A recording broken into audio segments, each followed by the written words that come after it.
This is Laura and Brielle at the Assistant Dogs Training Centre. These guys are part of a program where they'll learn all the skills they need to lead a whole life full of giving. Assistance dogs are making such a massive difference in the community and to so many people's lives. Yes, they are. Where does it all start? Starts here with our volunteer puppy raisers and our puppies, which we get from select breeders. Wow. So how old are they when they come and start learning to train? 8 weeks. 8 weeks? Yes, and we do classes once a week, for the first 8 weeks, and then once a month thereafter.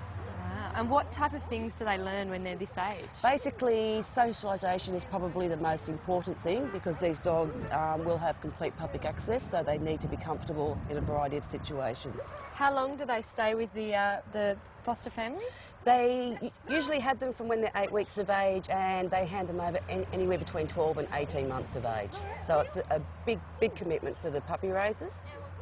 And are they volunteers? They are volunteers, yes. Wow. We couldn't function without them. So they're really valuable. They're extremely valuable to us. And then as they grow up, what happens next? We continue classes, we continue advancing their skills to a certain point, and then they come into our training centre for what we call advanced training. And if we feel they're the right temperament to make it through, they would probably normally stay with us for about 6 months. Okay. And then we match them probably towards the last month of their training to a recipient, personality-wise and needs-wise. Personality-wise? Yes. Oh, really? So yes. You match the dog's character with the recipient? Very important to get that mix right. And what age are they when they come back from the foster families to the centre? Usually 12 to 18 months. Okay. And what sort of things do they learn when they're here? Can we go and have a look Sure. at the dog? Sure. Right. Oh, wow. So this is like This is our training shed, yes. a simulation of house and home. Girl, watch. Yes, good girl. Topaz, side. Yes, good girl. Okay. So we never know if our dogs are going to someone that at the beginning in a manual or an electric chair, so we use both. Yep. Good girl, Topaz. Good girl.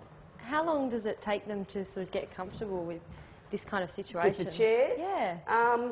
We always introduce them to a chair with the manual chair first because the power chairs are quite noisy and quite heavy. Mm-hmm. It varies from dog to dog. Topaz. Are they quick learners in general? Yes. Or Yeah. anything that they kind of find particularly difficult or that you struggle teaching them they don't like to learn? Or? Sometimes targeting, such as the switch is difficult. Oh, you mean pedestrian crossings and lights? And yes, to actually hit the button rather than just jump up for fun willy-nilly. Okay. Can Topaz do that yet? Topaz, I don't actually know, so this will be a good test. Topaz. Examination time. Yes, good girl. How we start to teach that is there's actually a coffee lid that's exactly the same size as that button. Okay. And the pups know shake.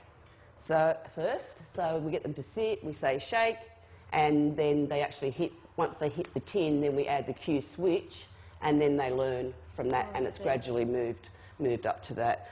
So we'll just have a look and see. Topaz, let's go, good girl. Topaz, what's this? Topaz, switch. Oh, good girl, good try. Yes, good girl. Now that's the way a golden retriever does switch. A Labrador goes up and goes smack. And what kind of positive reinforcement do you guys use? Heel. We use food in the beginning. Topaz, good girl. But as most of our dogs would typically go to quadriplegics, and they would find it very difficult to give them food. So we use a lot of our voice because when they go out working with their people, most of them, all they have is their voice.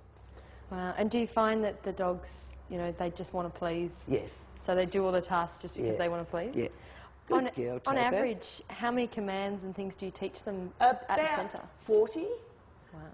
And a lot of the recipients have taught them other things themselves. Like I'll demonstrate tug and then show you how recipients have adapted that to suit them, to suit their needs. Topaz. Topaz, side. Topaz, side. Topaz. Hey, good girl. Topaz, tug. Good girl. Tug. Yes, good girl. Bottle. Topaz, bottle. This is something she's just starting to learn, so I'm just going to give her a bit of guidance here. Topaz, bottle. Yes, good girl. Topaz, lap. Yes, give. Excellent. Wow. Good job. Now with that, I just tried this with Topaz yesterday. Unfortunately, I haven't got my jacket on, but as I said, we use tug mainly for opening fridges or doors. I just tried her with pulling my jacket off yesterday using tug, and she immediately knew what I wanted, and a lot of the recipients do that. They take their shoes off, their socks off, that sort of thing. That's amazing. Yeah. So they start to, wow, they really learn. Yeah. It's such a pleasure to be able to come and see how you guys put it together and how these dogs learn. So thank you so much for showing me. You're welcome.